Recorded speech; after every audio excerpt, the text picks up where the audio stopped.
moi agradable un sábado ás 10 da mañán ter o auditorio casi cheo, e supoño que vimos aquí por un motivo moi importante, que é falar de bibliotecas escolares. E para eso trouxemos hoxe o mellor que puidemos atopar para as 10 da mañán. Pois estaba desperto, madrugou, unha persona que chega puntual a todos os sitios e xa me dixo que se move moito. Ben, vamos a falar de bibliotecas escolares para pensar, facer e conectar. E aí empezamos con tres preguntas fundamentais hoxe en día, que serían: si teñen sentido as bibliotecas cando o libro xa deixou de ser o principal medio de acceso á transmisión do coñecemento. Por outra parte, tamén, cal é o papel das bibliotecas e das bibliotecas escolares na sociedade da aprendizaxe? E que significa aprender cando o coñecemento é abundante e está por aí fora, por todos os lados, está en todos os sitios? E para dar resposta ou dar un pouco de luz ou unha guía a estas preguntas que xa vos vindes facendo desde fai bastante tempo, contamos hoxe con Carlos Magro. Carlos Magro, licenciado en Ciencias Físicas pola Universidade Complutense de Madrid, licenciado en Xeografía e Historia pola Universidade Autónoma de Madrid, máster en Administración de Empresas pola EOI, que non é a Escola Oficial de Idiomas. Eu aprendino ainda recentemente, xa é a Escola de Organización Industrial. E que sempre tendemos ao cotidiano, e como estás sempre con las EOIs, pois me costou. Ben, director académico tamén do Instituto Europeo de Design de Madrid, vicepresidente da Asociación de Educación Aberta, e isto me encanta. Ahora nos contarás máis. E, sobre todo, escribe abundantemente, escribe moito na rede sobre educación e sobre o impacto digital nas organizacións e na educación. Escribe a través do blog, que supoño que xa coñecedes todos, de Colaborared, co.labora.red, donde vos invito, se o coñecedes, pois a volver a ler, porque sempre é agradable, e se non o coñecedes, bueno, se non coñecedes, tendes que coñecelo xa. E vos invito a ler os seus artigos, sobre todo o último deste mes de novembro, que sempre levas unha media de 2 artigos por mes, está acabando novembro, levamos un. Crear es comprender, é un artigo boísimo, pero de todos os que escribe, por citar algo que me fixo reflexionar e pensar, que seguramente xa falamos deso moitas veces, é o que vos vou a ler agora brevemente para non lle quitar moito tempo a Carlos, que dice así: hoy en nuestras ciudades la mayor parte de la enseñanza, tiene lugar fuera de la escuela. La cantidad de información comunicada por la prensa, las revistas, las películas, la televisión y la radio exceden en gran medida a la cantidad de información comunicada por la instrucción y los textos en la escuela. Este desafío ha destruido el monopolio del libro como ayuda a la enseñanza y ha derribado los propios muros de las aulas, de modo tan repentino que estamos confundidos, estamos desconcertados. Vos soa familiar esto, próximo, cercano? Bueno, pois é un artigo de unha cita de Marshall McLuhan de 1960 e estamos en 2015 e podría ser perfectamente, ou é perfectamente válida para hoxe. Entonces, sobre todas estas preguntas fundamentais de que pasa, hacia onde nos diriximos e sobre todo un percorrido histórico que neste último artigo o podedes ver a través das súas palabras, dos seus textos, pois esperamos que agora que nos comunique tamén e que nos faga chegar máis información Carlos Magro. Carlos. Muchas gracias. ¿Me escucháis bien? Gracias.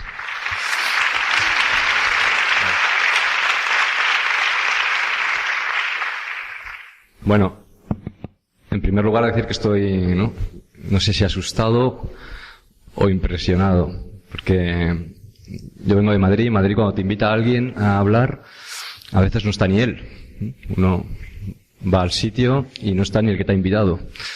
Y entonces habla solo. Y esto es normalísimo, ¿no? Reunir más de 5 o 10 personas en algo en Madrid es... Entonces, bueno, impresionado. Impresionado sobre todo porque hoy es sábado. Y entiendo que lleváis todos una semana de mucho trabajo.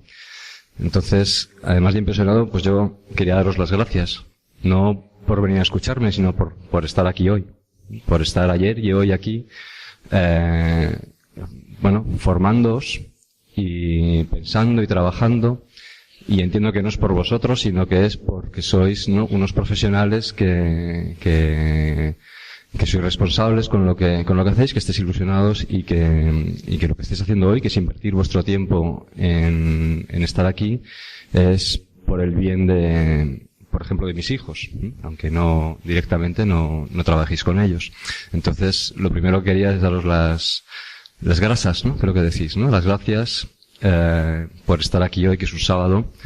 Y esto sucede mucho, porque es habitual en España que viernes y sábado o sábados se reúnan muchos maestros o gente de la educación de una manera, ¿no?, así, ¿no?, que nadie se lo exige para mejorar. Y yo creo que esto es muy importante. Y a mí, cada vez que alguien habla de los maestros y lo hace, ¿no?, como últimamente estábamos escuchando, de una manera, ¿no?, pues es que el problema de la educación son los maestros, el problema ¿no? Cuando uno dice estas cosas sin saber que durante, ¿no?, todo el año, muchos sábados, muchos miles de maestros pagándose su viaje con su dinero, su tiempo, sacrificando su familia, si están en sitios como este, pues no sé, a mí eso me parece que es muy importante, que esto se vea, se sepa, y por eso también quería agradeceros. Últimamente, o yo casi siempre, mi formación, como veis, es errática, absolutamente errática, pero sobre lo que intento pensar, sobre lo que intento escribir, tiene que ver con dos profesiones. La profesión de maestro y la profesión de bibliotecario. No soy ni lo uno ni lo otro, nunca lo he sido, y no sé lo que hacéis verdaderamente, ¿no? Yo os observo desde fuera. Pero son dos colectivos con los que hacia los que siento mucho respeto y admiración, y algunas veces se lo he dicho, ¿no? Y está Feli, que me ha escuchado decirlo ya, y siempre lo digo, porque considero, por ejemplo, que los bibliotecarios, la gente que se dedica que está en las bibliotecas, son de las personas que mejor están pensando el mundo actual, que mejor están pensando cómo es el mundo digital. Y entonces yo supongo que lo que tengo delante hoy es la combinación, o sea, es como lo máximo, ¿no? Es la combinación entre el colectivo de maestros al que admiro y el colectivo de bibliotecarios al que también admiro. Entonces, bueno, pues un doble gusto estar con maestros bibliotecarios o bibliotecarios maestros, no sé exactamente cuál es el orden. Quería también agradeceros, por supuesto, a Cristina y a Leonor, a Xosha ahora por la presentación y a toda la organización que me hayáis invitado. Es un placer. El título resume prácticamente, ¿no? Xosha en el fondo ha resumido bien lo que quiero hacer, más que respuestas, es plantear algunas preguntas, o que os planteéis preguntas, o que nos planteemos preguntas que nos podamos resolver después. Pero el título, más o menos, en el fondo se está convirtiendo para mí últimamente en una especie de modo de vida, porque casi cualquier cosa que hago acabo pensando, ¿no?, o acabo creyendo que es una cuestión de pensar, de hacer y de conectar. Que todo en la vida es una cuestión de pensar, de construir, de hacer después de pensar, y de comunicar y de conectar, de crear comunidades. y a mí es una muletilla que cada vez me sirve más porque me ayuda a entender muchas de las cosas que hacemos, que hago, que deberíamos hacer, me ayuda a entender espacios, me ayuda a entender procesos. Y de alguna manera resume todo lo que voy a intentar transmitiros. La presentación es muy larga, soy muy pesado escribiendo y muy largo haciendo presentaciones. No os asustéis, hay muchísimas citas, igual que la de McLuhan, que también está aquí. Me gusta recurrir a lo que otros dicen porque creo que, bueno, pues que ya que está escrito, pues yo me subo a sus hombros para transmitir las cosas. La vais a colgar aquí, ¿no? En los próximos días. Yo también la voy a colgar esta noche cuando llegue a casa. La colgaré también en la red. Es decir, que aunque haya mucho contenido, muchas palabras, ¿no? No contenido porque es repetitivo, no tanto contenido distinto porque es muy repetitiva, como veréis, pero sí mucha, pues tampoco os agobiéis porque pase rápido, porque si os interesa, pues la podéis recuperar. Empiezo con 3 ideas básicas, esencialmente de lo que quería hablaros o compartir con vosotros es lo que ha dicho Xose, es qué sentido tiene o qué significa enseñar y aprender, qué significa aprender hoy cuando el conocimiento es abundante, qué sentido tienen las instituciones de aprendizaje tradicionales cuando el aprendizaje está distribuido y está por todos los lados. Y eso es un poco lo que yo quería que pensáramos hoy. Y también quería empezar con algunos pilares básicos para mí. Y uno es Paulo Freire y esta idea que la dice él de esta manera, pero la dicen muchos otros de otra manera en esos mismos años, en los años 60, 70, 80, esto es un poco posterior. Él dice que enseñar no es transferir conocimiento, sino crear las posibilidades para su producción o construcción, que tiene que ver con el facer, ¿no? que estaba en el título. Estos días estaba leyendo este libro de Martha Nussbaum, que es una americana que sobre todo escribe sobre el papel de las humanidades en la educación, sobre el papel importante que debe jugar y que está perdiendo.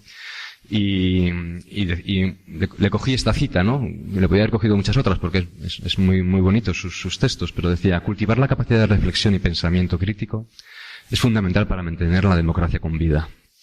Volveré luego sobre ella porque creo que es uno de los papeles fundamentales de vuestro trabajo.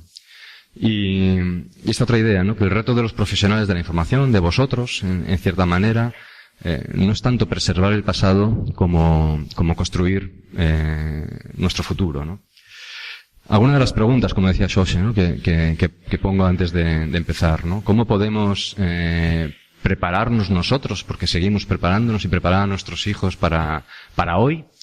No olvidemos que nos preparamos para hoy mismo, ¿no? Y también para el futuro. ¿Cómo podemos, ¿no? dar respuesta a la sociedad que nos ha tocado vivir? ¿Cómo deben ser los lugares que nos ayuden a dar esas respuestas, a crear esas respuestas?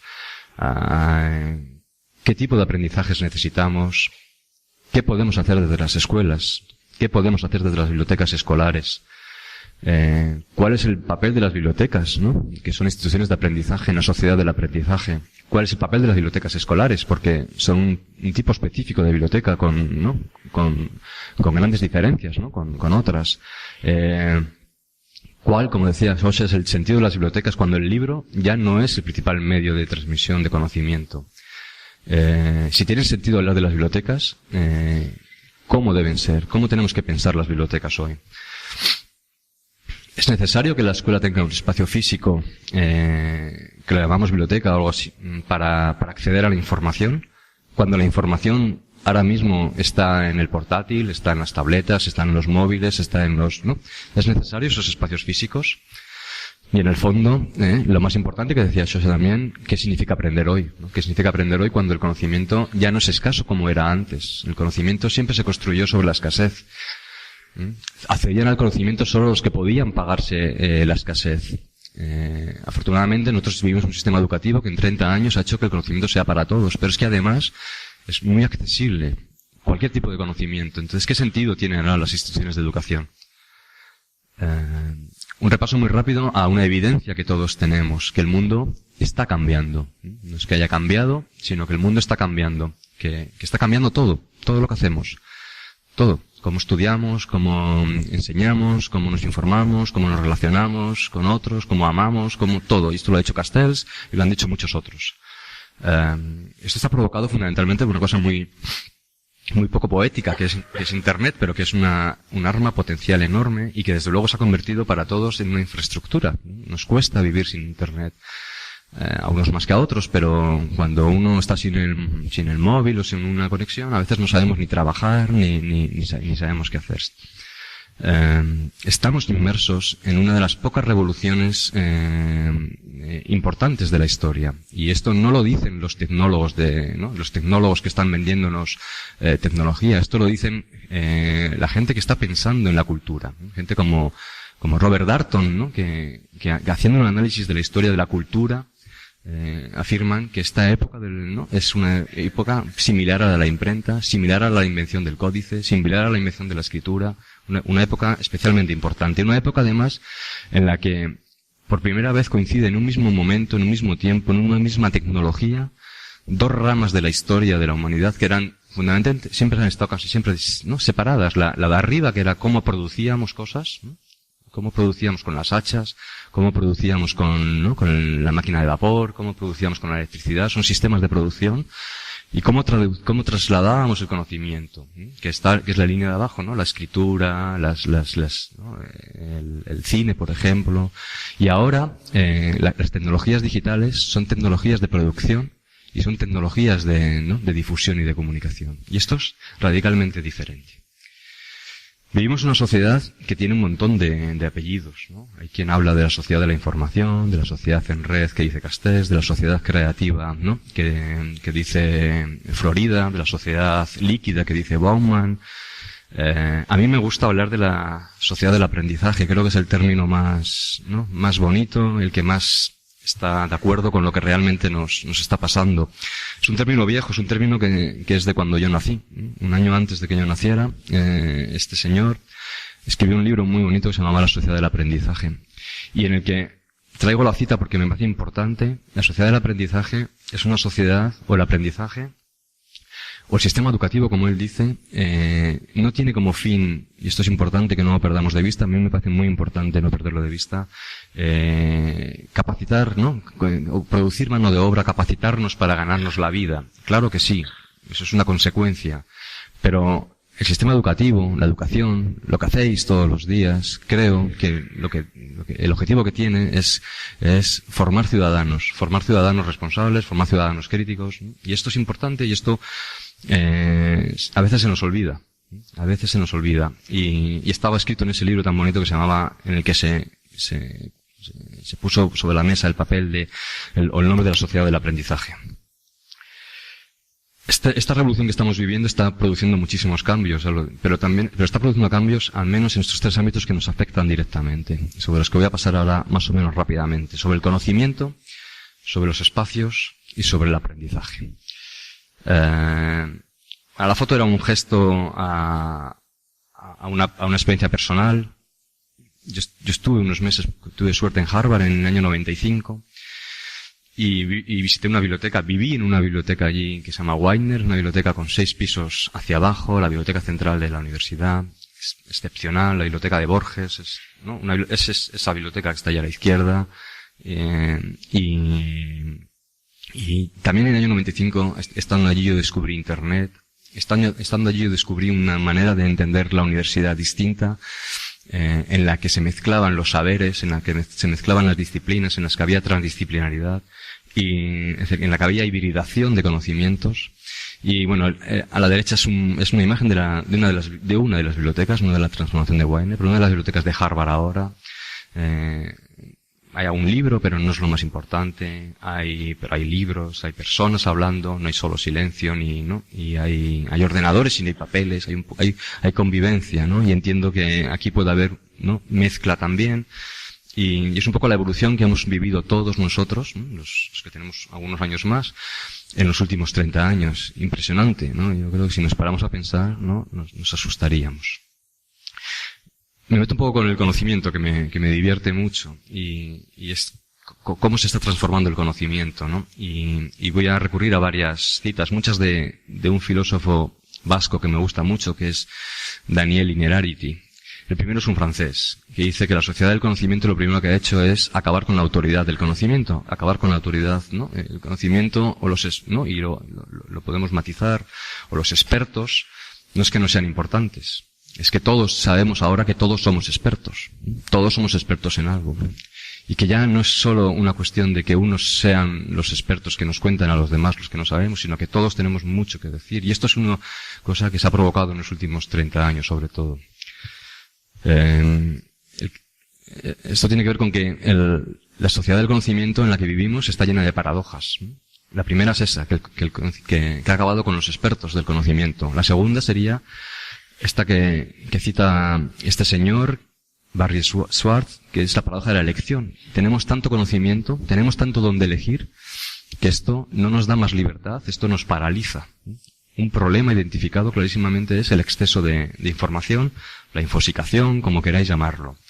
Daniel Innerarity, y ahora le voy a citar varias veces, dice, en realidad deberíamos estar hablando de sociedad del desconocimiento, más que de sociedad del conocimiento. Porque dice, asombrosamente, la sociedad del conocimiento lo que has causado es que todos seamos un poco más tontos. No es que todos seamos más, y él lo explica, es tanto el contraste entre lo que sabemos cada uno individualmente y lo que se puede saber y lo que deberíamos saber, que nos está convirtiendo, ¿no?, a todos un poquitín más tontos como individuos, probablemente, yo creo, y él también lo dice, más listos como sociedad. Y esto es lo importante. Una sociedad, además, que como cada vez somos más conscientes de lo que no sabemos, cada vez, en realidad, en vez de aprender a gestionar el conocimiento, está trabajando por aprender a gestionar los desconocimientos. Los desconocimientos son los riesgos, las incertidumbres, ¿no?, lo que es verdad o no es verdad. Y esto, sabemos que vivimos en un mundo un poco, ¿no?, líquido, dice Bauman, ¿no?, un mundo en el que un experto y otro se contradicen, hay grandes riesgos sobre nosotros, medioambientales, tecnológicos, ¿no? Y tenemos que aprender a vivir con esos riesgos. El conocimiento no ha generado más seguridad y más certezas, nos está generando más incertidumbre. Bueno, tendremos que aprender a vivir con ello. Yo creo que, y todo esto lo traigo porque os dais cuenta, evidentemente, tiene que ver directamente con vuestro trabajo, tiene que ver directamente con lo que vosotros hacéis. Nos sobra información. Lo decía Rosta, que escribió también hace 40 años. Esto es como los viejecitos, ¿no?, que nos hacemos mayores y miramos, ¿no? Y yo miro siempre a final de los 60, que es cuando yo nací, no sé por qué, pero una época interesantísima desde el punto de vista intelectual y llena de visionarios, ¿no?, que ahora, cuando los leemos ahora, decimos, ¿cómo pudieron ver las cosas tan claras hace 40 o 50 años? Nos sobra conocimiento, nos sobra información, pero nos falta conocimiento. Porque el conocimiento no es solo acumular información. El conocimiento es ser capaces de interpretar esa información, es ser capaces de interpretar el mundo. El conocimiento significa, al final, saber dar respuestas, crear preguntas y saber dar respuestas, saber dar respuestas a las grandes cosas, los porqués de las cosas, que también tiene muchísimo que ver con lo que hacéis. Con lo que hacéis en las aulas, porque los alumnos no se trata de que acumulen conocimientos, se trata de que entiendan los porqués de las cosas. O Julio Carabaña, ¿no?, que escribe también sobre educación, ¿no?, que acaba de publicar un libro también muy bonito, ¿no?, y dice, el aprendizaje no está limitado por la falta de información, está limitado por la falta de conocimiento. Por lo que nos falla no es la información, que tenemos mucha, lo que nos falla es nuestra capacidad de convertir esa información en conocimiento. Y además esa información y ese conocimiento tienen que estar compartidos y relacionados. Solo tiene sentido si somos capaces de compartirlo y con otros, ¿no?, de construirlo con otros, de resolver problemas comunes. Lo que necesitamos son diseñadores del conocimiento. Gente que haga que la información sea inteligente, que convierta la información en saber, en conocimiento. Lo que hacéis vosotros, entiendo. Lo que hace un bibliotecario, lo que hace un gestor de la información, lo que hace un maestro. Diseñadores del conocimiento. Necesitamos nuevas competencias. Decía Xoxe, ¿no?, antes, ¿cómo debe ser la educación hoy, que vivimos en la sociedad del aprendizaje? ¿Cómo debe ser el aprendizaje en la sociedad del aprendizaje? ¿Qué tipo de preguntas tenemos que respondernos? Y nos estamos cuestionando todo. Vosotros cada día, en las aulas, los maestros con los que yo muchas veces estoy, se están cuestionando todas estas cosas. Nos cuestionamos todo. ¿Qué aprendemos? ¿Cómo aprendemos? ¿De quién aprendemos? ¿Dónde aprendemos? Porque ha cambiado mucho todo. Ha cambiado también mucho, ¿no? Los lugares donde aprendemos, por qué aprendemos, cuándo aprendemos en nuestra vida. Basta que nos veamos aquí todos nosotros, ¿no? Estamos aprendiendo. Y no es como antes, ¿no? Que uno acababa algo, cerraba, le daban su título, el que fuera, y se acababa, nunca más volvía a aprender. Nuestro reto, por tanto, como, ¿no? El vuestro, como maestros, bibliotecarios maestros, es generar esas formas de aprendizaje que fomenten la creatividad, que fomenten la innovación abierta, el trabajo con otros, que seamos capaces de fomentar en nuestros alumnos la capacidad de hacerse preguntas. Porque ya lo sabemos, en cuanto nos vamos haciendo mayores sabemos que el tema no está en responder, el tema está en saber preguntar. En algún momento, ¿no? Llegamos a pensar que nos bastaba con acceder a la información, que eso nos hacía automáticamente sabios. Pero en un mundo como el actual, que os decía, cambia rápidamente, cada vez es más complejo, y es más complejo porque el conocimiento y la cantidad de información está generando complejidad informativa, nos cuesta más interpretar las cosas, hay mucha incertidumbre, ¿no? Esto ya no es suficiente, tener información no es suficiente. Y también lo decían en los años 70, ¿no? Lo decía un informe de la UNESCO en los años 70, ¿no? Que ya bastaba de adquirir conocimientos, ya bastaba de promover la adquisición sin más, no digo que no sea importante, la adquisición sin más de conocimientos en las aulas, que lo que necesitamos son competencias, decían, lo que necesitamos es que nuestros alumnos aprendan a ser. Aprender hoy tiene que ver con esto, tiene que ver con adquirir una serie de habilidades, de competencias, también de conocimientos, tiene que ver con nuestra autocapacidad, como decía Freire, ¿no? Con nuestro control del aprendizaje. Tenemos que tomar el aprendizaje, ¿no? El control de nuestro aprendizaje. Nosotros lo tenemos controlado porque somos adultos, pero tenemos que hacer que nuestros hijos y que nuestros alumnos sean capaces de ser autónomos, sean capaces de tomar el control de su aprendizaje. Y el aprendizaje tiene que estar contextualizado, ¿no? Eso lo decía John Dewey desde principios del siglo XX, ¿no? El aprendizaje tiene que estar vinculado a la vida, ¿no? No puede estar separado de la vida, ¿no? No puede estar descontextualizado. Y hay que hacerlo creando redes, creando comunidades, compartiendo. El aprendizaje no puede ser individual, y menos ahora, que somos, como decía Nerarity, cada vez más tontos individualmente, más listos, ¿no? Como sociedad, espero. A veces lo dudo, ¿no? Pero más veces como colectivo. Tenemos que desarrollar, decía Pérez Tornero hace unos meses en un texto, competencias informacionales, competencias pragmáticas y comunicativas, que a mí rápidamente me recuerda otra vez al pensar, al hacer y al conectar. Por eso es una muletilla que me sirve para mucho, porque me sirve para enmarcar muchos conceptos. También estos de las competencias. ¿Qué tipo de competencias necesitamos? Pues las competencias que nos permitan pensar. Y para pensar hay que saber gestionar la información, saber gestionar el conocimiento. Las competencias que nos permitan hacer, las competencias más operativas, más pragmáticas. Y las competencias de conectarnos. O esto otro, ¿no? Pasar de pensar que las competencias no son solamente escribir, ¿no? Leer, y son, ¿no? También explorar, ¿no? Expresarse, intercambiar, conectar, ¿no? De nuevo. Porque sabemos al final, ¿no? Y esto tiene que ver con el texto que hacía mención Xoxe, el que escribí hace unos días, que lo hacía un poco pensando en vosotros, no solo, pero de crear es comprender, que uno comprende las cosas cuando crea las cosas, cuando las construye. Que aprendemos haciendo y aprendemos reflexionando sobre lo que hacemos. Y por tanto, que no es una cuestión solo que lo que hacéis vosotros, que lo que hace un maestro, que lo que hace la escuela, o que lo que tiene que hacer no es solo transmitir conocimiento.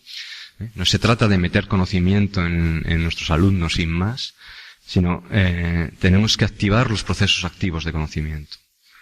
Tenemos que ayudarles a construir conocimiento. Tenemos que hacer que sean capaces de explorar, investigar, experimentar.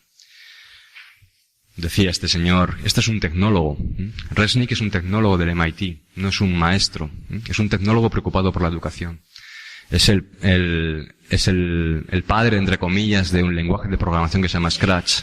Este lenguaje que está tan de moda ahora porque para programar no necesitas entender el código, no necesitas tener los lenguajes de los informáticos, necesitas tener la lógica solo. Se mueve como los legos.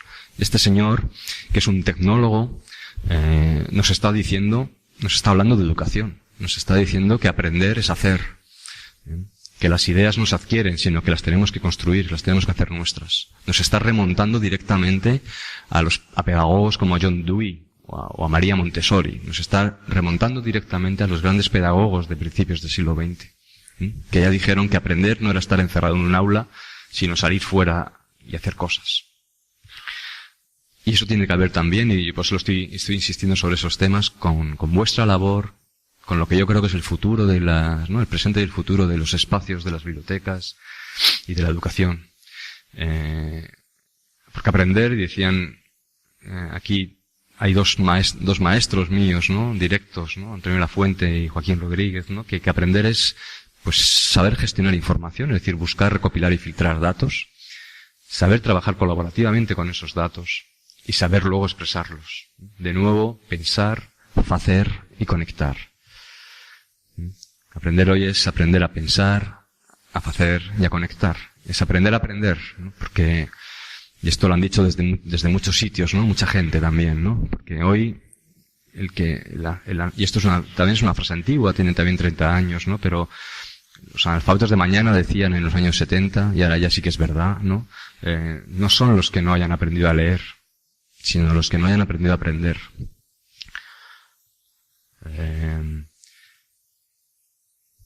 Entonces el reto que tenemos desde la educación es diseñar un modelo de enseñanza, un modelo de aprendizaje, el que estáis haciendo ya vosotros, que garantice, para mí lo primero de todo es la equidad, ¿no? Y sobre eso hemos trabajado muchos años en España, pero no lo podemos perder de vista porque nos lo quitan. Nos despistamos y nos lo quitan. Entonces, un sistema educativo que garantice la equidad y la justicia social, esto es importantísimo, pero que responda a los desafíos de hoy.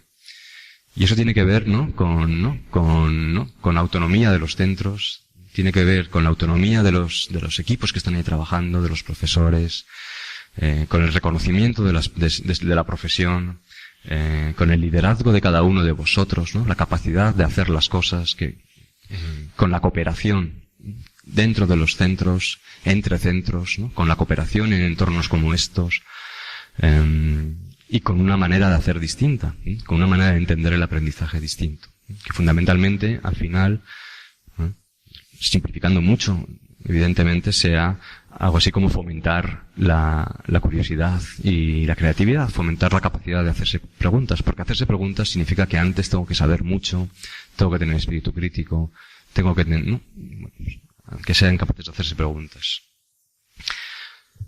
También están cambiando, ha cambiado el conocimiento, ha cambiado la manera de entender el aprendizaje, y esta revolución de lo digital, de Internet, de las comunicaciones, también están cambiando nuestros espacios. Es una revolución que afecta directamente a cómo producimos y difundimos el conocimiento y otros bienes, ¿no? Son todo bienes de conocimiento lo que tenemos entre manos, pero también se están transformando, ¿no? Cómo hacemos las cosas, ¿no? Los procesos de trabajo. Pero también están cambiando los espacios. Y esto afecta directamente al concepto biblioteca como lo entendíamos hasta ahora. Un espacio encarna una idea. Este espacio está encarnando una manera de entender una relación, ¿no? Entre dos, ¿no? Uno que habla y otros que escuchan. No es la ideal. Está bien, pero este espacio, tal y como está construido, responde a una manera de entender las cosas. Cada espacio encierra su lógica. Cada aula, cada manera como configuramos nuestras aulas, los que estáis en el aula lo sabéis, determina la pedagogía que hacéis dentro, ¿no? Como sean las bibliotecas, como estén configurados los muebles que tengan o no tengan, si permitimos que se hable o no, si son abiertas al público o no, si son transparentes, si son pequeñas o grandes, si son cómodas o incómodas. Está trasladando lo que entendemos por aprendizaje, está trasladando una manera de entender nuestra concepción de ese espacio. John Dewey contaba una anécdota en uno de sus libros que a mí me llama siempre mucho la atención, porque él sabéis que tenía unas ideas muy innovadoras de qué significaba educar. En 1900 él pensaba que la educación como estaba en aquel momento no tenía ningún sentido. Y decía lo mismo que decimos ahora, ¿no? Que es que era demasiado transmisiva, que era repetitiva, memorística, bueno, y que había que aprender haciendo. Fundamentalmente decía eso. Y él construyó una escuela. Y para construir esa escuela se fue a buscar mobiliario. No, nada más, mobiliario. Quiero comprar mobiliario para mi escuela. Para la escuela como yo la entiendo. Y cuenta que recorría, ¿no? Las tiendas de Nueva York y que no encontraba lo que estaba buscando. No encontraba lo que buscaba. Hasta que uno le dijo, es que usted lo que busca es mobiliario para que los niños trabajen, para que los niños hagan cosas. Y nosotros, que somos especialistas en educación, que somos una tienda que sirve a las escuelas, lo que tenemos es mobiliario que sirve para escuchar. Lo que usted está buscando no existe. No hay mobiliario educativo para que los niños trabajen. Estábamos en 1900. Y esto es una anécdota interesante, ¿no? Porque va de lleno en esta idea, ¿no? Los espacios configuran las pedagogías, configuran lo que hacemos. Si ponemos a dos alumnos en un círculo, es distinto que si les ponemos en fila india. Y lo sabéis porque lo hacéis todos los días. Entonces, ¿qué pasa con las aulas, ¿no? Con las bibliotecas, con los espacios en general de aprendizaje, ¿no? Ahora que ya aprender no es algo que está ni limitado a un espacio, ni limitado por unos contenidos, porque el contenido está aquí y no está formalizado. No es aquí tengo más cosas que el currículum oficial. El aprendizaje, bueno, sabemos que los legisladores tienen mucho que decir, pero yo puedo aprender mucho fuera de lo formal, en lo no formal y en lo informal. Es decir, ¿qué pasa entonces con qué pasa con los espacios cuando el aprendizaje se ha desbordado? Cuando el aula ha roto sus muros y está por todos los lados. Porque hasta ahora las aulas, la mayoría de las aulas, la de mis niños en Madrid son así, y son muy pequeñitos, transmiten un concepto de la educación absolutamente unidireccional, ¿no? Transmisivo, en el que yo cuento y mis niños escuchan, ¿no? Más o menos, exagero. Y las bibliotecas también. La mayoría de las bibliotecas transmiten esa idea, ¿no? De pedagogía, transmiten esa idea de un conocimiento ordenado, en estanterías, clasificado, y remiten a una manera de estar en la biblioteca. Una manera de estar y de trabajar que es individual y es en silencio. En general, no digo todas.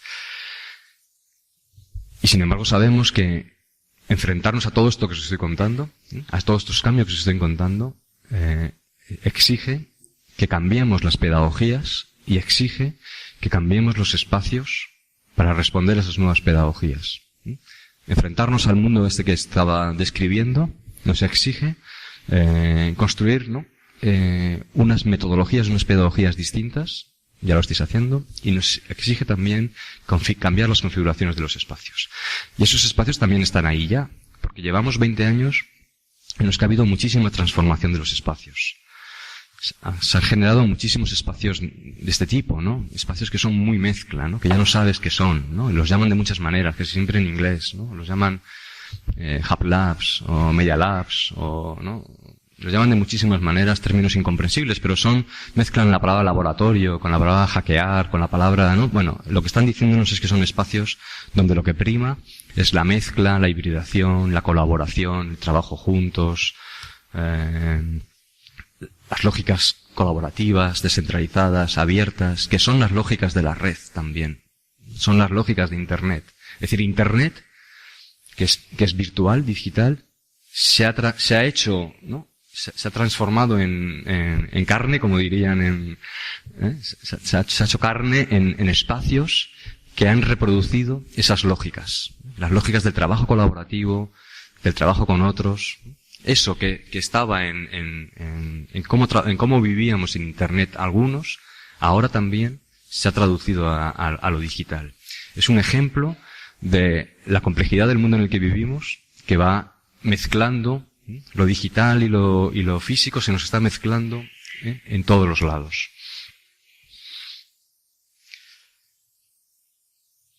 Y por tanto, las instituciones que tradicionalmente se dedicaban al conocimiento y a producir y a difundir, ¿no? Véase el laboratorio, véase la universidad, la academia, el museo, la biblioteca, ¿no? Pues ya se han visto, ¿no? Estáis repensando todos, hay excelentes casos por ahí, ¿no? ¿Cómo puedo incorporar unas nuevas maneras de hacer, unas nuevas maneras de trabajar, unas nuevas maneras que favorezcan la participación? Está clarísimo que ha llegado el momento, y ya no es de hoy, es de hace ya unos años, que repensemos también las instituciones y sus espacios, las instituciones de enseñanza y sus espacios. ¿Qué pasa con las bibliotecas, no? Que es lo que normalmente tradicionalmente se organizaron como lugares para almacenar patrimonio, almacenar los libros. Estaban construidas en torno a una tecnología muy eficiente que era el libro. Pero el libro hoy, y lo ha dicho Schosse también, ha dejado de ser, ¿no? Y lo hemos dicho ya varias veces, la principal fuente de acceso a la información. Y esta es la cita que decía McLuhan. No la voy a repetir. El libro se llama El aula sin muros, y a mí también me hace pensar si tenemos que pensar en la biblioteca sin muros. Porque él hablaba del aula, pero podría haber hablado perfectamente. Él titula así su libro, su texto, El aula sin muros, podría haber dicho la biblioteca sin muros, ¿no? ¿Cómo es la biblioteca cuando el conocimiento está dentro o fuera, es permeable, ¿no? Bueno. ¿Tienen sentido las bibliotecas hoy? Una biblioteca sin libros, hasta hace poco era algo impensable. Hoy parece inevitable. Hasta los que yo vivo rodeado de libros, ¿no? No concibo, ¿no? De libros de papel. Pero parece inevitable, ¿no? Esta es la biblioteca de Nueva York. Que está esa historia tan bonita, ¿no? Que estos son los bajos de la biblioteca de Nueva York, donde estaban almacenados los libros. Y ya no había libros, se los habían llevado. Y entonces pensaron en hacer una reforma, hace 2 años o 3, pensaron hacer una reforma y dijeron, bueno, esto nos está estorbando, ¿no? Vamos a quitar todas esas estanterías porque ya no hay libros que almacenar. Y se dieron cuenta que las estanterías que sostenían el edificio, las estanterías donde estaban los libros, sostenían el edificio de la biblioteca de Nueva York. Los libros sostenían la biblioteca. Si quitaban las estanterías, se caía la biblioteca. Tuvieron que dar una vuelta, ¿no? A qué hacer con eso. Pero eso es inevitable, ¿no? ¿Cuál es el papel de las bibliotecas, no? Cuando ya no hay escasez, ¿no? Decía Julio Alonso, ¿no? Las bibliotecas son menos importantes por lo que tienen, ¿no? Que por lo que pueden hacer. Pues hay que pensar, ¿no? Que a lo mejor no es tanto lo que tenemos como lo que podemos hacer en ellas. Y eso que decíamos al principio, ¿no? ¿Cuál es el papel de algo que es evidentemente como el epítome de la sociedad, ¿no? De la distribución del aprendizaje en la sociedad del aprendizaje? Y yo creo que va por aquí, ¿no? Va algo así como, ¿no? Y viendo el programa va por aquí claramente, ¿no? Va por entenderlas no tanto como guardianas del pasado, como constructoras, ¿no? De futuro, ¿no? No tanto como, ¿no? Como los lugares donde almacenamos, ¿no? Lo que han hecho otros, como lugares donde podemos, desde ese conocimiento pasado, crear, ¿no? Nuestro conocimiento. Y recurro a 3 textos que siempre me gustan mucho y porque son, yo creo, son 3 imágenes, son imágenes muy poderosas, ¿no? El de pensar la biblioteca como un software, ¿no? No tanto con lo que, es la idea de eso, no tanto por lo que tiene, sino por lo que yo puedo hacer.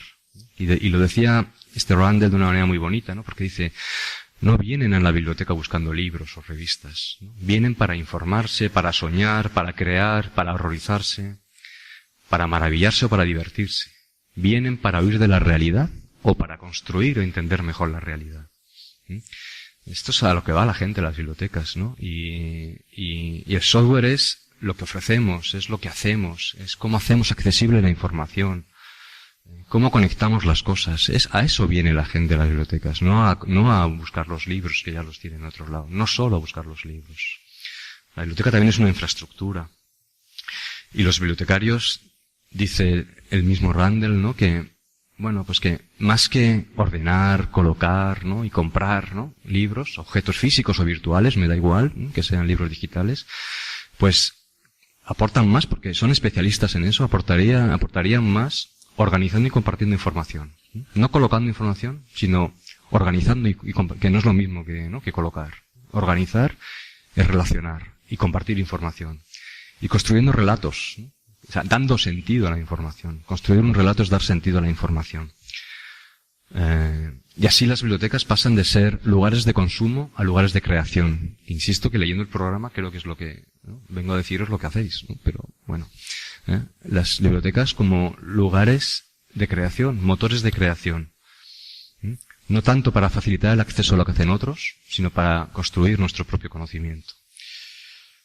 O la biblioteca como una plataforma que nos permita innovar, que nos permita aprender, que nos permita desarrollar nuestros entornos, porque hay bibliotecas en grandes ciudades, ¿no? Pero también hay bibliotecas en pueblos y tienen un papel fundamental, ¿no? Bibliotecas escolares en pueblos donde no hay biblioteca municipal, ¿no? Y ahí la biblioteca tiene un papel importantísimo para construir ¿no? Para articular la comunidad, ¿no? Para articular lo que ocurre alrededor de esa comunidad de vecinos o esa comunidad de personas. Por tanto, las bibliotecas son también plataformas que deben ser abiertas, ¿no? A contenidos, los que tengan o los que pueden ¿no? Permitir acceder a través de la red, y a la construcción de comunidades, ¿no? Lugares donde sucedan cosas que tengan que ver, como decía Dewey, con el contexto, ¿no? No, quiero decir, no será lo mismo la biblioteca de Nueva York que la biblioteca de aquí de Santiago. Lo mismo, ¿no? Volver a insistir, entonces, las bibliotecas parece que son los lugares para esta muletilla que tengo de pensar, ¿no? Donde voy a pensar, donde voy a hacer, donde voy a conectar, donde voy a explorar, donde voy a construir, donde voy a comunicar, que es lo mismo, pero de otra manera. Donde voy a aprender a vivir y aprender a trabajar en la incertidumbre que os decía que estamos ahora mismo. ¿Y qué pasa con la biblioteca escolar? Pues que, dice Joaquín, que debería ser más un centro, ¿no? Un hub, ¿no? Un lugar de conexión, ¿no? Un taller, un espacio de producción, con conocimientos donde los alumnos puedan disponer de ese espacio para hacer cosas, de herramientas, de instrumentos, ¿eh? Instrumentos que no tienen por qué ser físicos, también pueden ser mentales, ¿no? Que les hayamos dado previamente, para resolver problemas individuales, problemas colectivos, para cooperar entre ellos, para cooperar en grupos de trabajo juntos, con sus maestros, no sé, para intercambiar ideas. Pues parece que ese es el fin, ¿no? De ese espacio tan importante. Ahora vamos viendo que sí que tiene sentido. Y que parece que es importante, ¿no? Y que es medular. Esto está en inglés, disculparme. Van 3 diapositivas en inglés. No he sido capaz de traducirla. Es un informe de ahora, de hace unos días. Y simplemente cito algunas cosas, ¿no? Son el tipo de cosas que dicen este señor es que hay que estar pensando de las bibliotecas escolares. Es un informe de bibliotecas escolares. Transformar las bibliotecas en espacios de conocimiento, ¿no? Espacios de conocimiento, que no es lo mismo.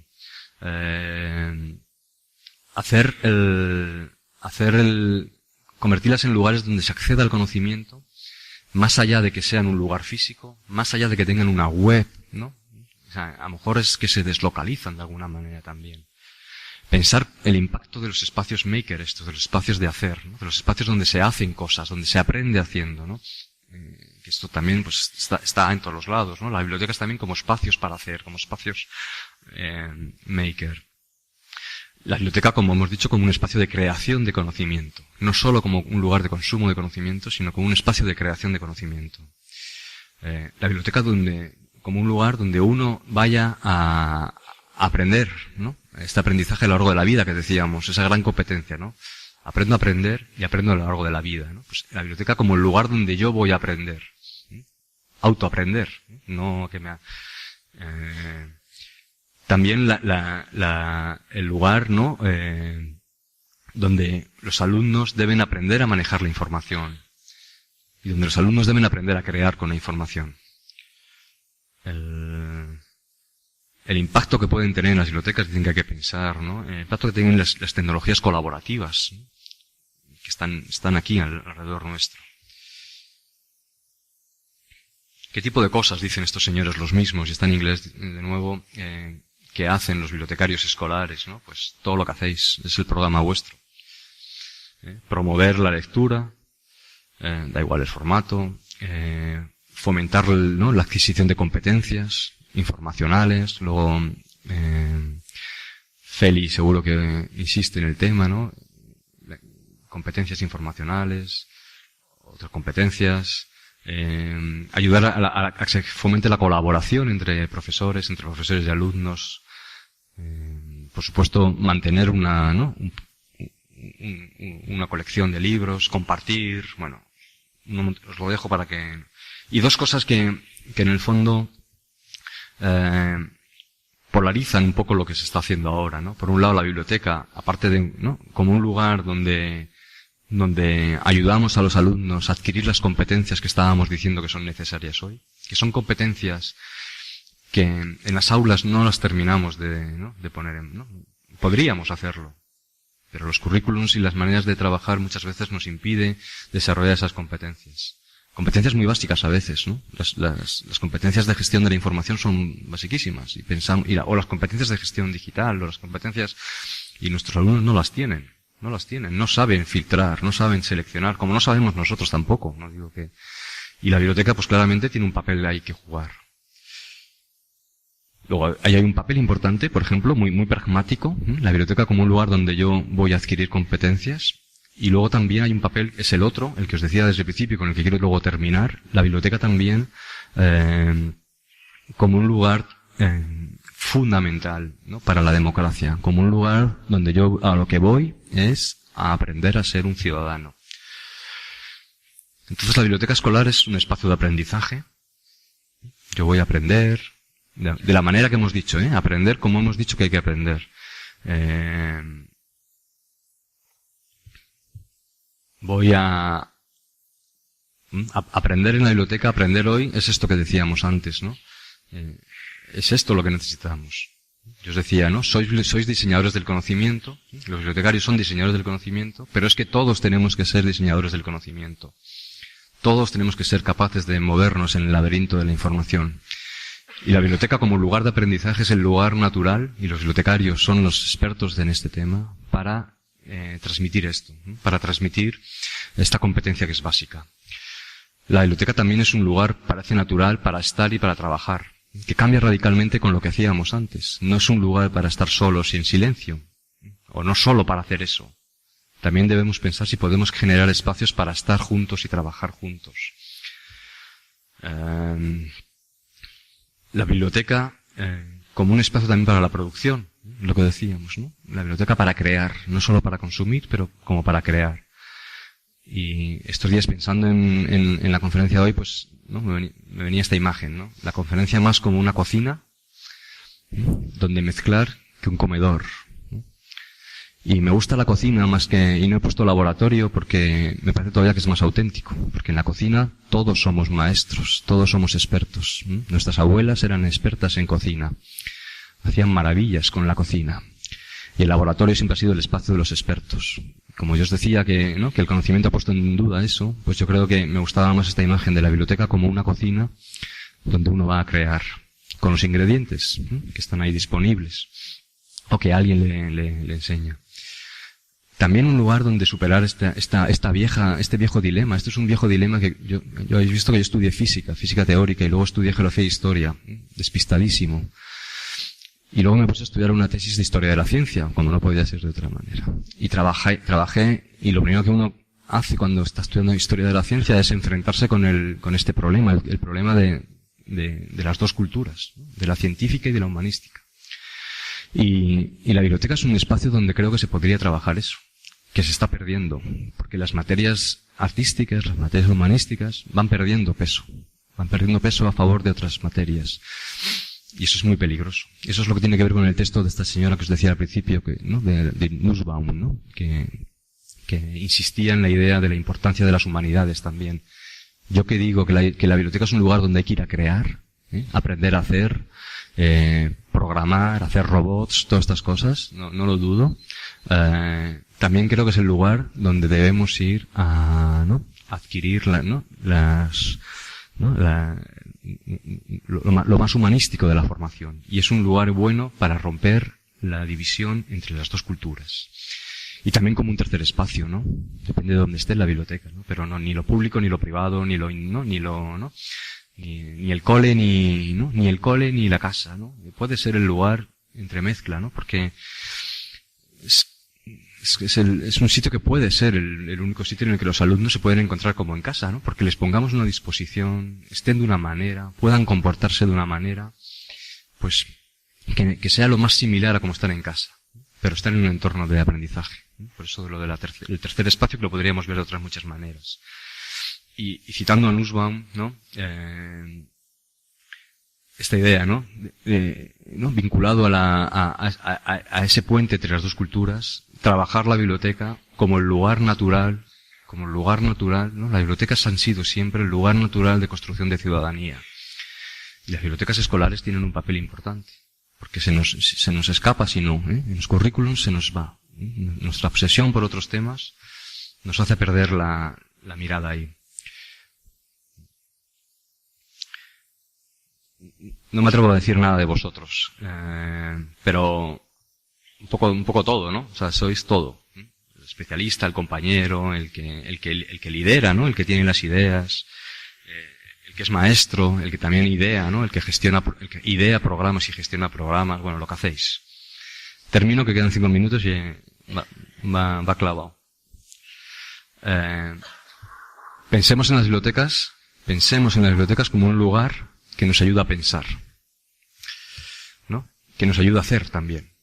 Entonces habrá que disponerlas para que nos ayuden a hacer, que nos ayuden a conectar cosas, ideas, personas, conectar, por ejemplo, ¿no? El centro con la sociedad, ¿no? El centro con las familias, ¿no? La biblioteca es un buen lugar, es un caballo de Troya, ¿no? La biblioteca es el lugar más natural para que sucediesen cosas como la relación escasa, desgraciadamente, entre familias o vecinos y el centro escolar.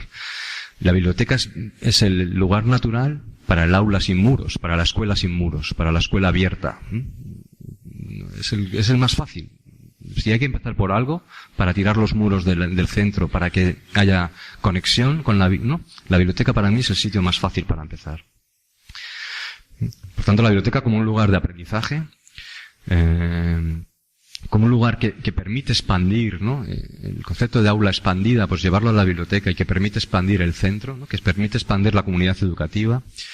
Y la biblioteca también como el laboratorio, ahí sí, como el laboratorio donde podemos probar nuevas maneras de aprender y de enseñar. También podemos probar cosas nuevas, ¿no? Podemos hacer proyectos desde las bibliotecas y por tanto ensayar, ¿no? Nuevas maneras de aprender.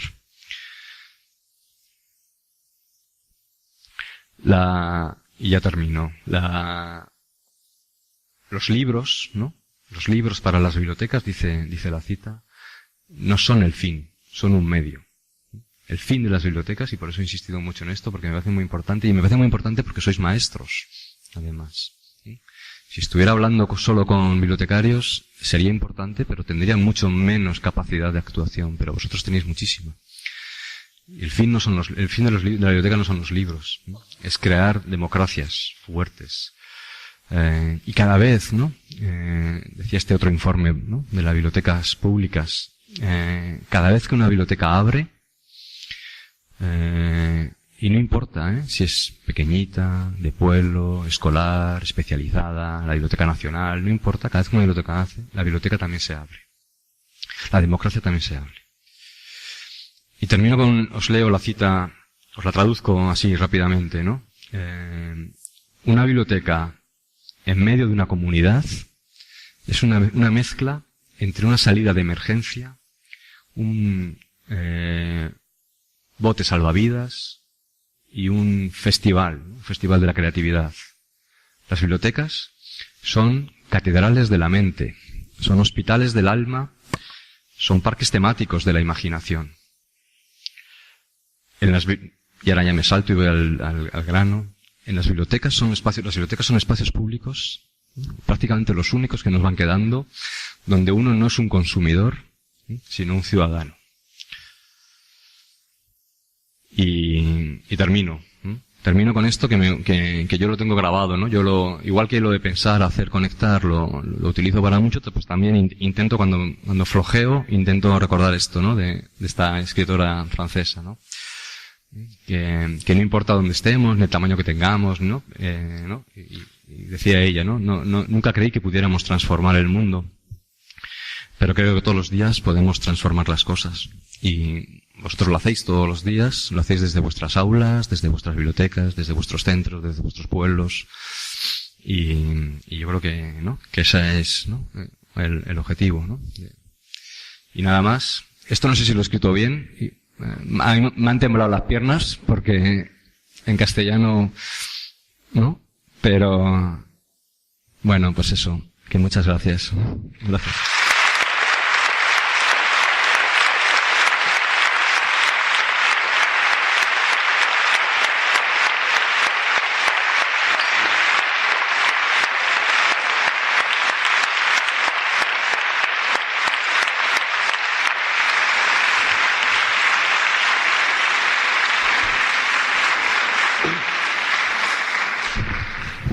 Pois, moitísimas grazas, Carlos. Casi está ben escrito. Ben. Muy ben. Quedan todavía 9 minutos. Entonces, si alguén, despois de ver todas as preguntas que nos plantexou Carlos e algunhas respostas, si queredes tamén facer algunha pregunta, aí xa vexo que sí, que hai algunha petición para intervir. Abrimos así, aquí micrófono, mira, ahí. Ahí. Hola, buenos días, Carlos. Muchas gracias y felicidades. Nada, escuchándote, yo hice aquí así mis anotaciones, me voy a permitir el lujo de modificar ligeramente el título de la conferencia, muy ligeramente, y pondría así como supertítulo: aprender a ser en las bibliotecas escolares, : pensar, hacer y conectar. Dije ligeramente, ¿no?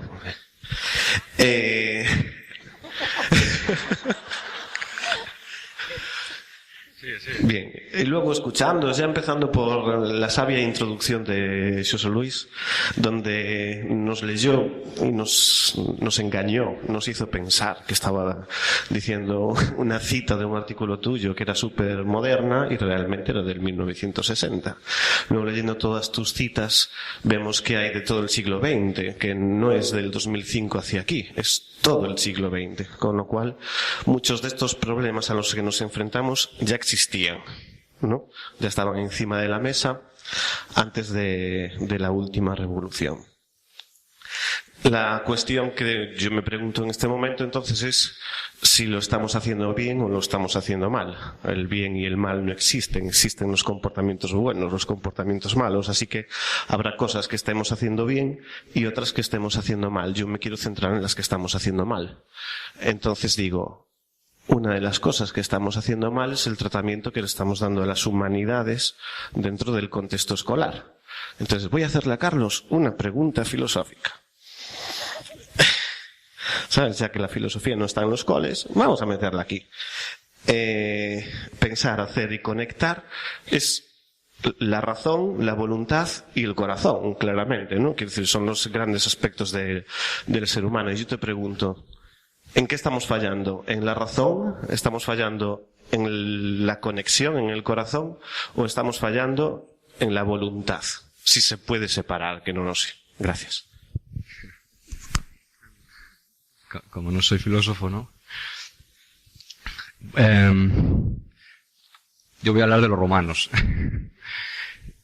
Yo creo que lo estamos haciendo bien. O sea, yo soy, como decía Freire, un optimista realista.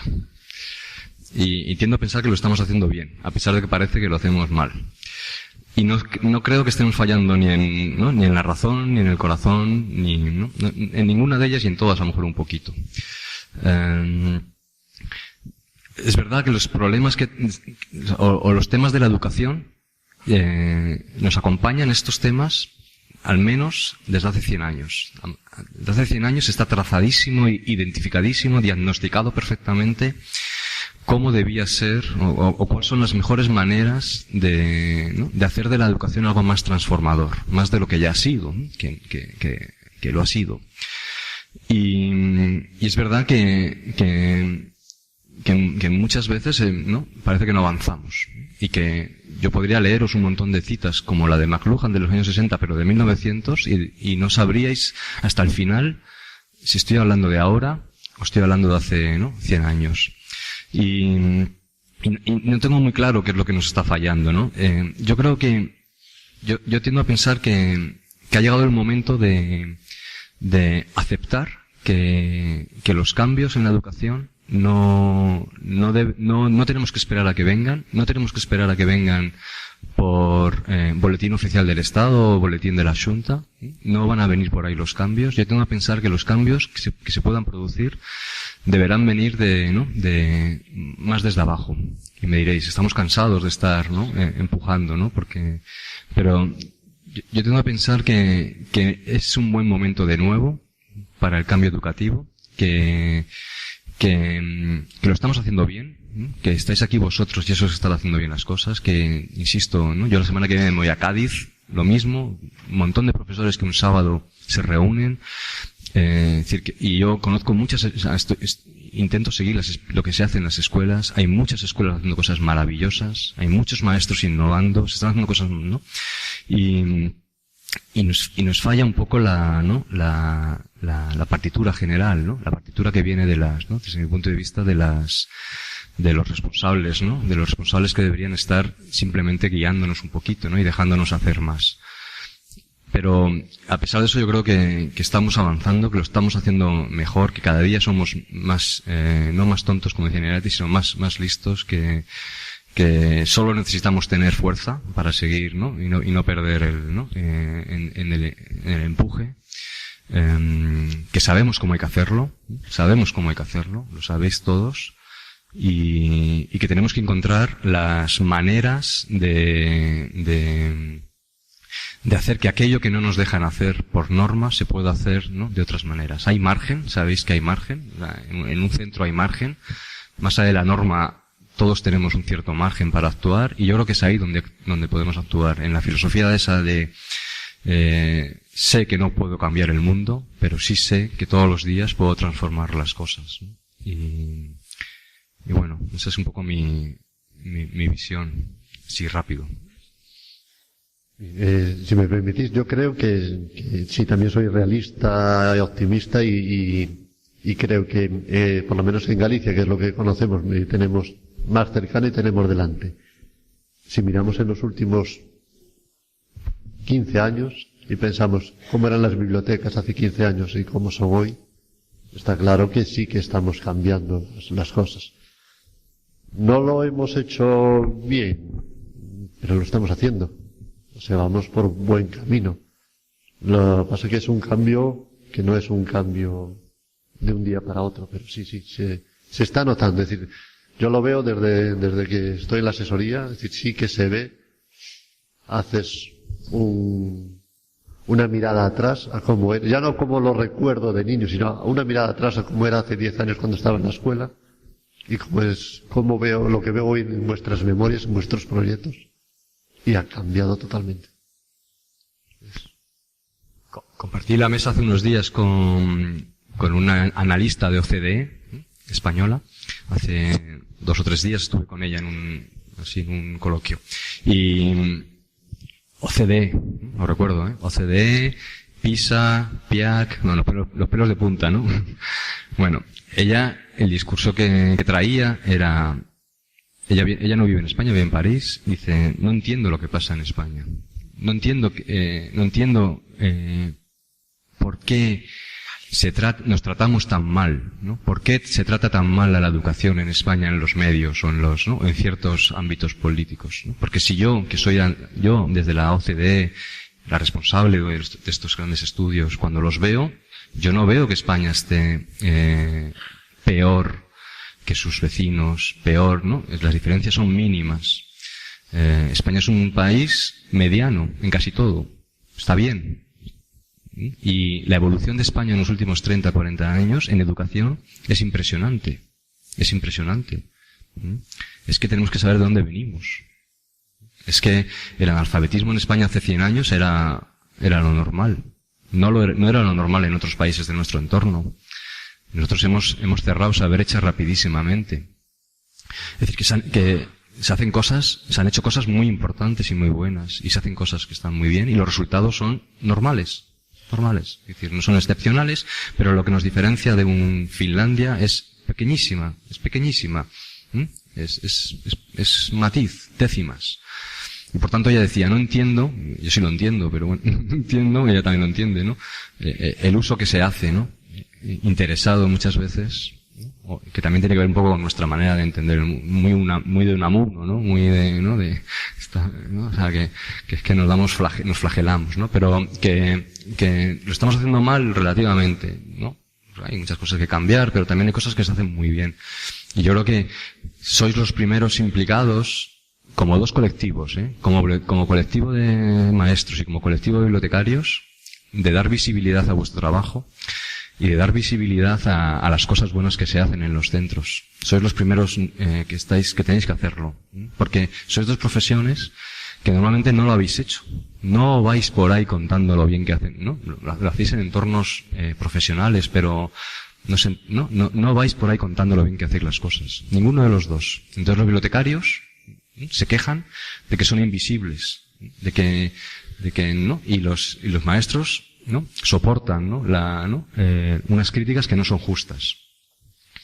Otra pregunta tenemos. Sí, yo quería que me resolvieras un misterio, que me respondieras si sabes tú, porque yo no lo sé, quién está asesorando a los planificadores educativos. Porque estoy viendo que el pensamiento pedagógico, incluso diría la filosofía del conocimiento, está en una dirección y las leyes educativas van en una dirección contraria. Es decir, estamos sometiendo a niños de infantil y primaria a jornadas laborales. Madrugan como los adultos, echan las horas en la fábrica que tienen que echar y luego vuelven para casa. Si llevan los deberes, pues se llevan el trabajo a casa. Quiero decir, ahora estoy hablando más como padre que como profesor, es un auténtico despropósito, pero es que además hay que cumplir con una serie de requisitos como son una cuenta de resultados, se les está evaluando con modelos, a mi modo de ver, lo que es la calificación propios del siglo XIX, y encima se les exige una rigidez en la adquisición del conocimiento que luego es absolutamente irreal con lo que está en la sociedad, y tú lo has mostrado muy bien en tu conferencia, ¿no? Entonces, de verdad, toda esta cuestión de la cuenta de resultados, parece que los profesores tenemos que justificar nuestras horas, entonces tenemos que tener a los niños ahí sentados.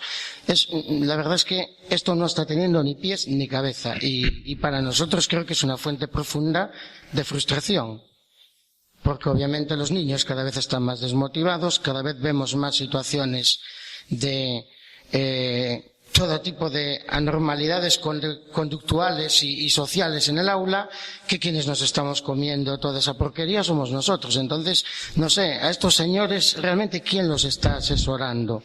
Porque yo creo que no se creen en absoluto todo lo que están diciendo. Y no hablemos de esas programaciones, ya cuando metes calidad en los centros, donde tienes que justificar cada hora, si has cumplido o no has cumplido con el programa, esto no sé. Si no es estalinismo, se le parece bastante, ¿no? Entonces, si me puedes aclarar esa cuestión.